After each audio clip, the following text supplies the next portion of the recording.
কাফনের কাপড়ে কোনো পকেট থাকে থাকে না, নিয়ে যেতে পারবেন না।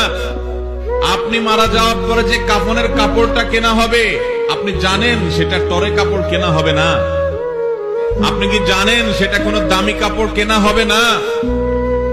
কাপড়ের মধ্যে সবচেয়ে সস্তা কাপড় দিয়ে আপনাকে কাফন দেওয়া হবে। কারণ যাদের জন্য এই সুদের কারবার করে টাকার পাহাড় গড়েছেন সেই সন্তানরাই বলবে, এবং তাদের বলাটা অযৌক্তিক না, যে এখানে দামি কাপড় দিয়ে লাভ কি, মাটির সাথে মিশে যাবে, নষ্ট হয়ে যাবে, কে দেখবে? দামি সাবান দিয়ে আপনাকে গোসল করাবে না। এই দুনিয়া থেকে কিছু নিয়ে যেতে পারবেন না, সব রেখে যেতে হবে। ভাগ বটরা করে ছেলে মেয়েরা খাবে, আর হারাম কামাই করছেন আপনি, জবাব দিতে হবে আপনার। আপনার চেয়ে বড় নির্বোধ কে আছে যে কামাই করবেন, চুরি করবেন যাদের জন্য, তারা কেউ আপনার চুরির দায় নিবে না। আপনার শাস্তি আপনাকেই ভোগ করতে হবে। তারপর কাদেরকে ওয়াজ করব? প্রত্যেকটা দিন ওয়াজ করতে করতে মাঝে মাঝে চিন্তা করি কাদেরকে ওয়াজ করব, কি লাভ? বান্দা কি মৃত্যুর খবর কি একটাও পায় না? সারাদিন পায়।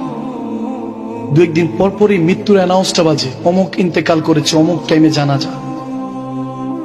বান্দা কি এটাও ভুলে গিয়েছে ওই জানাজাটার যে খাটিয়াটা দেখে, ওই খাটিয়াতে সেও যে একদিন চড়বে এটা ভুলে গিয়েছে?